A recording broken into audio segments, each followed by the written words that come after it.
Buenos días, mi nombre es Liz Molina y mi grupo está conformado por Patricia Fernández, Mimán Hernández, Carlas Nava y nosotros vamos a explicar un poco sobre lo que es el DME, sistema ILS, radar primario y secundario. El DME es un equipo medio de distancia. Este sistema eléctrico nos permite establecer la distancia que hay entre la aeronave y la estación en tierra. Esta radioayuda es uno de los equipos, digamos que más utilizados en la navegación y que poco a poco está reemplazando a las radiobalizas, o mejor conocidas como el NVD. Aparte de darnos la distancia, también nos proporciona lo que es la velocidad calculada de la aeronave y el tiempo que recorre la aeronave cuando está cerca de una estación DME, para así nosotros sacar el tiempo de estima o ir sacando los estimados. El DME trabaja junto a otras radioayudas como sería el BOR, ILS y el localizador, mejores conocidos como BOR DME, ILS DME o localizador DME. Los últimos dos, que sería el ILS y el localizador, se utilizan en la parte de aproximación y aterrizaje. El DME consiste en un transceptor, un aerotransportador, una pantalla y una antena. Y el equipo o la estación en tierra sería una antena DME. Uno de los más utilizados de las radioayudas junto al DME sería el BOR DME, ya que nos proporciona lo que es el radial y la distancia, que para nosotros los controladores y los pilotos nos proporciona así la ubicación exacta o manera precisa de la aeronave. Antes, en los equipos antiguos se tenía que sintonizar la frecuencia DME como un radio típica. Sin embargo, gracias a las actualizaciones, al sintonizar el BOR, el ILS o localizador, automáticamente también se sintoniza la frecuencia del DME. El uso del DME: la aeronave manda una serie de pulsaciones de interrogación a la estación en tierra. La estación en tierra envía una señal a la aeronave y se calcula el tiempo que se manda la señal, se recibe la aeronave y la vuelve a transmitir a la estación en tierra. Estos cálculos se muestran en millas náuticas. Se calcula lo que es el tiempo y la velocidad y se muestra en la pantalla DME o parte que sería el EHSI, el EATI y el EFIS. O en una de las pantallas principales a bordo de la aeronave, dentro de la cabina del piloto. Antes, los DMEs tradicionales daban, gracias a la antena que transmitía la señal, daba la distancia, o mejor dicho, lo que es la distancia oblicua, que en los DMEs actuales también se sigue dando la distancia oblicua, que es una de las más precisas, que es cuando la aeronave está volando, se mide la distancia que hay, o la inclinación, o la distancia inclinada que hay entre la estación en tierra y la aeronave, mientras que la aeronave vuela por encima del DME, la distancia es mínima. Las características: al tener una serie de pulsos de manera frecuente, se puede ver lo que es la distancia, la velocidad y la velocidad de la aeronave. El rango es un rango de inclinación, no un rango horizontal, y ese pequeño margen de error o el ángulo de error que existe ahí, eso lo corrige el mismo DME. La frecuencia o la banda de frecuencia que opera el DME sería o va desde 960 MHz hasta 1215 MHz. Y las frecuencias operativas o las frecuencias donde se transmite la señal de interrogación de las pulsaciones va desde 1025 MHz hasta 1150 MHz. El DME tiene una capacidad para 200 aeronaves dentro de su alcance o dentro de su rango. Se transmite por encima de 63 MHz en la frecuencia o menos de 63 MHz. Las ventajas y desventajas. Una de sus ventajas es que, primero y principal, nos da la distancia y la velocidad de la aeronave. Son compatibles fácilmente con el BOR y también son compatibles con las antenas y sensores sensoriales y omnidireccionales. sus desventajas es que al tener muchos aviones dentro del rango de capacidad o de uso del DME puede haber un pequeño error o errores o se puede también sobrecargar. Y por último, el ILS DME necesita especificaciones especiales para contrarrestar las interferencias. Muchas gracias por su atención.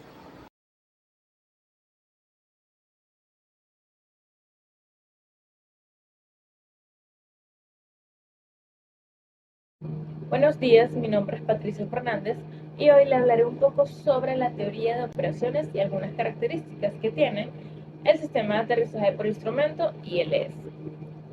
El sistema de aterrizaje por instrumento ILS, por sus siglas en inglés Instrumental Landing System, está compuesto por dos subsistemas que permiten al piloto lograr la alineación con el centro de la pista, tanto de manera horizontal de derecha a izquierda y de manera vertical de arriba a abajo. El ILS consta de dos señales principales: el localizador, que posee una guía lateral, y el sistema de ayuda de aproximación, el Glide Slope, que posee una antena transmisora de senda de planeo. En la teoría de operación, el localizador es una señal de radio que se transmite desde una antena situada cerca del final de la pista. Esta señal proporciona una indicación de dirección hacia el cual el avión debe dirigirse para alinearse con la pista. El localizador emite una señal modulada en frecuencia FM en una frecuencia de 108 a 111 MHz. El sistema de ayuda de la aproximación, el Glide Slope, es otra señal de radio que se transmite desde una antena situada en el extremo opuesto de la pista. Esta señal proporciona una indicación de la altura a la que debe descender el avión para así poder mantener una trayectoria de planeo constante hacia la pista.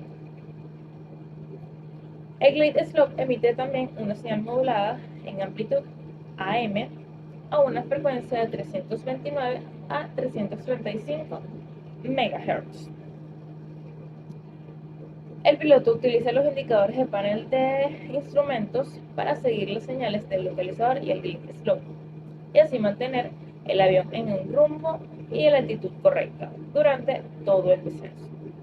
Cuando el avión está alineado con la pista y la trayectoria correcta, el piloto puede continuar el descenso hasta que la pista esté vista y así se pueda completar el aterrizaje. Para resumir, el ILS es un sistema de radioayuda que utiliza señales de radio para proporcionar indicaciones precisas de la dirección y la altitud para ayudar a los pilotos a aterrizar de manera segura.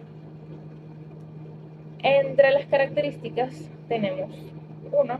Proporcionar indicaciones precisas a la dirección y la altitud para ayudar a los pilotos a aterrizar en condiciones de baja visibilidad. 2. Están compuestas por dos componentes principales, como lo son el localizador y el sistema de ayuda de aproximación, el Glide Slope. 3. El piloto utiliza los indicadores de panel de instrumentos para seguir las señales del localizador y el Glide Slope. También tenemos que el ILS puede incluir un sistema de marcadores, como lo son el outer marker, el middle marker y el inner marker, que proporcionan al piloto información adicional sobre la distancia a la pista de aterrizaje. El ILS puede ser utilizado tanto en pistas de aterrizaje con una sola dirección como en pistas de aterrizaje de doble dirección. El ILS puede ser utilizado también por aviones que operen en cualquier condición meteorológica, incluyendo lluvias, nieve o niebla. El ILS es capaz de proporcionar también una precisión de aproximadamente 10 metros en la dirección horizontal y 1 o 2 metros en dirección vertical. El ILS es una tecnología también muy madura y bien establecida que ha sido utilizada con éxito durante las últimas décadas en todo el mundo. Las radioayudas ILS son esenciales para la seguridad y el aterrizaje de aviones comerciales y militares. Y por último también tenemos que las radioayudas ILS son ampliamente utilizadas en todo el mundo y se han convertido en un estándar en la industria de la aviación. Muchas gracias por escucharme. Buenos días, mi nombre es Carla Navas y yo les voy a hablar sobre el ILS o Instrumental Landing System. Este es un sistema de ayuda a la navegación utilizado en la aviación para guiar a las aeronaves durante el aterrizaje, proporcionando información de rumbo y altura. Consiste en una combinación de señales de radio y luces que permiten a los pilotos realizar aproximaciones precisas y seguras en condiciones de baja visibilidad. La ayuda más famosa que tienen los aviones para la aproximación es el ILS, aunque en la actualidad hay otras ayudas más modernas como las aproximaciones ARNAF. El ILS sigue siendo el procedimiento más popular de aproximaciones en los aeropuertos de todo el mundo. Existen otras ayudas a la aproximación que, por orden de precisión de menor a mayor, son las aproximaciones NDB y las aproximaciones BOR o BOR. Tanto las aproximaciones BOR como NDB son llamadas aproximaciones de no precisión, mientras el ILS es llamado aproximación de precisión, ya que al final de la aproximación te deja mucho más cerca de la pista que las aproximaciones de no precisión. Mediante estaciones en tierra y equipamientos a bordo del avión, el ILS provee a los pilotos guías verticales y horizontales hasta unos pocos metros antes de tocar pista, aumentando así la seguridad en días de mala meteorología. Así llamamos localizador al guiado cuando hablamos del planeo horizontal y glide slope o senda de planeo cuando hablamos de plano vertical. El ILS también está conformado por dos señales, una para guiado vertical y la otra para horizontal, como ya lo mencioné. La infraestructura del ILS en tierra está compuesta, por un lado, por una antena que proporciona la guía en el plano horizontal, que normalmente esta se encuentra a unos 300 metros del final de la pista.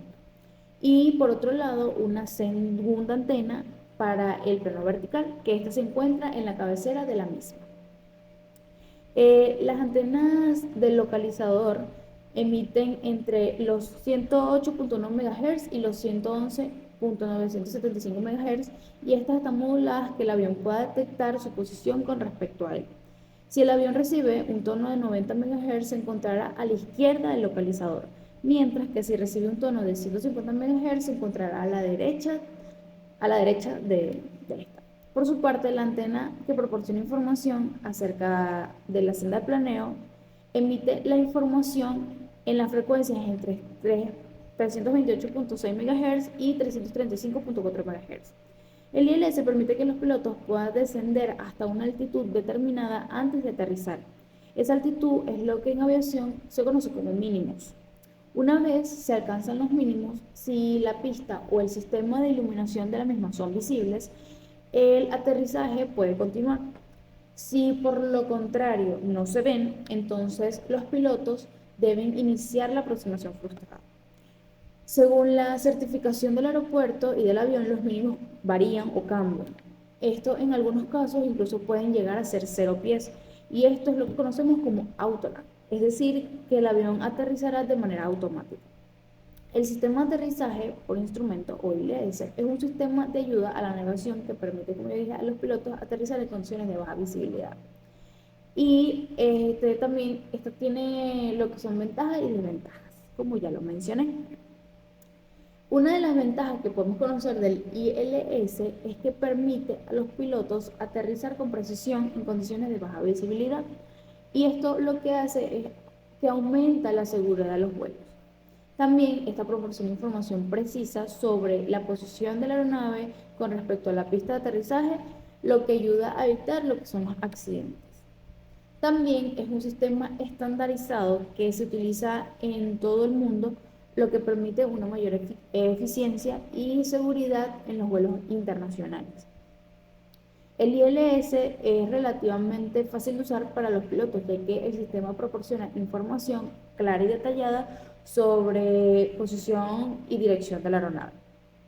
Pero lastimosamente esta también tiene desventajas, ya que el ILS es costoso para instalar y mantener, lo que puede ser una limitación para los aeropuertos más pequeños o menos desarrollados. El sistema requiere una serie de componentes electrónicos y de software complejos, lo que lo hace más vulnerable a fallos técnicos o errores humanos.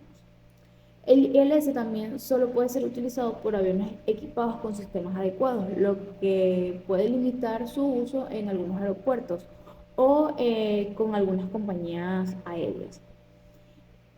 También en caso de mal funcionamiento o interrupción del ILS, se requieren procedimientos alternativos para el aterrizaje. Esto lo que hace es aumentar el riesgo y lo que son las complejidad de lo que son las operaciones. También es importante recordar que el ILS es solo uno de los muchos sistemas utilizados en la navegación aérea y que su uso debe estar en conformidad con las regulaciones y requisitos locales. Muchas gracias. Muy buenas, mi nombre es Newman Hernández y hoy voy a hablar sobre el radar primario y el radar secundario. En primer lugar, vamos a hablar sobre el radar primario de vigilancia, el cual se encuentra destinado al reconocimiento de las aeronaves volando en las proximidades de los aeropuertos y a lo largo de las rutas aéreas. Este radar proporciona únicamente información de dirección y distancia y no requiere de interrogar a la aeronave, únicamente se encarga de detectarla. Dentro de sus características más principales, contamos en primer lugar con que el radar primario utiliza ondas de radio para detectar objetos en el aire. Número 2. Resulta menos susceptible a interferencias externas en comparación con el radar secundario.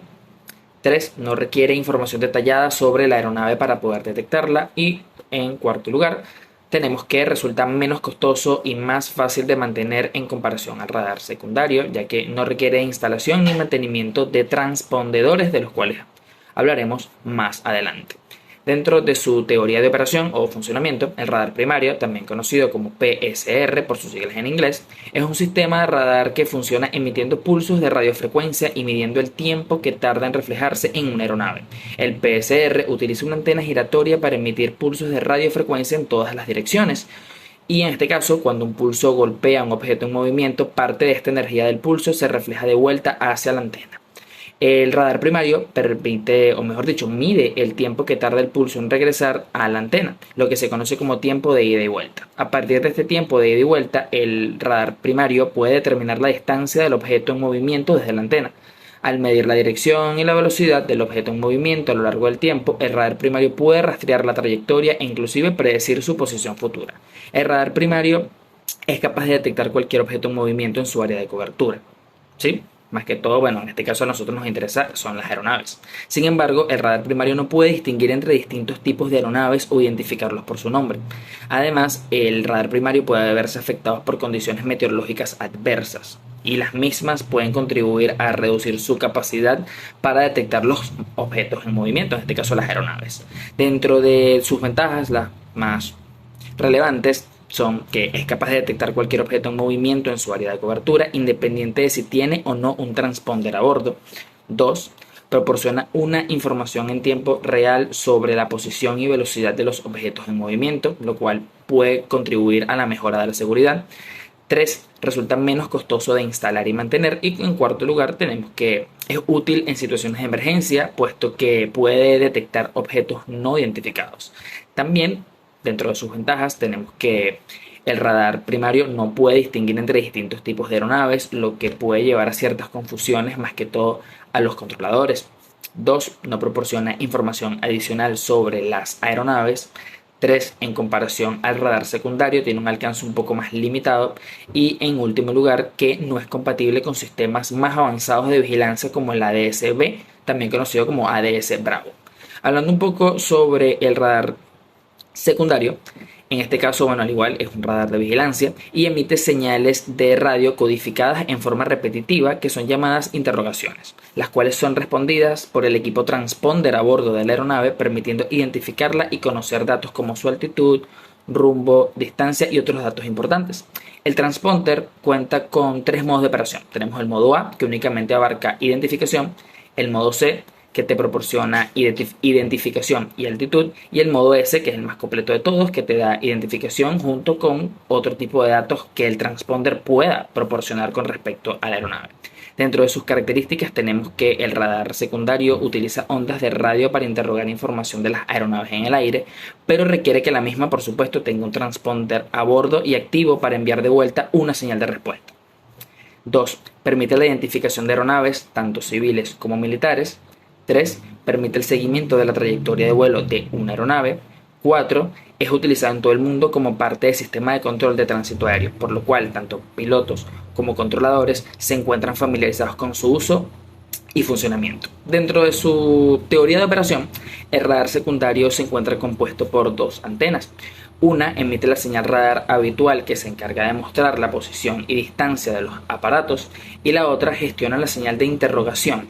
Esto significa que el equipo transponder recibe la señal de interrogación y contesta con un código de 4 dígitos del 0 al 7, lo que posibilita 4096 códigos distintos a utilizar.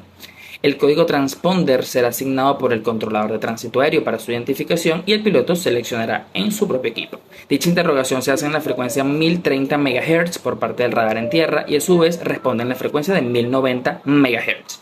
La señal de interrogación emitida por el SSR indica al transpondedor el modo en el que debe responder y cuándo debe responder para no encontrarse ni con ecos ni interferencias durante la transmisión. Dependiendo del modo de interrogación, se obtendrán ciertos tipos de datos del vuelo, como podrían ser altura, velocidad, ubicación, tanto en longitud como en latitud, posición, etc. Dentro de las ventajas del radar secundario tenemos que el mismo permite la identificación de cada aeronave en el espacio aéreo, lo que permite una mejor gestión del espacio aéreo y una mayor seguridad.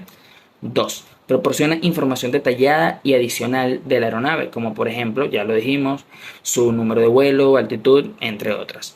Y esto contribuye a que las coordinaciones entre controladores de tránsito aéreo sean mucho mejores o mucho más amigables, por así decirlo. 3. Que permite la asignación de rutas más eficientes y directas. Y en último lugar, que resulta esencial para implementar sistemas avanzados de gestión de tránsito aéreo como el ADS Bravo antes mencionado.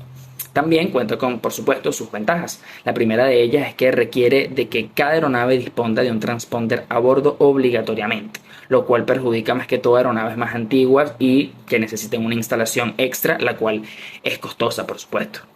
En segundo lugar, que la presencia de obstáculos o interferencias con otros transponders cercanos pueden afectar a su precisión y fiabilidad. 3. No es capaz de detectar aeronaves que no tienen transponder encendido o que directamente no disponen de un transponder. Y en último lugar, que requiere infraestructura adicional para recopilar y procesar información de los transpondedores, lo cual puede resultar costoso y difícil de mantener en áreas remotas, lejos de la ciudad más que todo, por supuesto. Esta ha sido toda nuestra exposición. Esperamos que le haya gustado y de verdad que muchísimas gracias por su atención.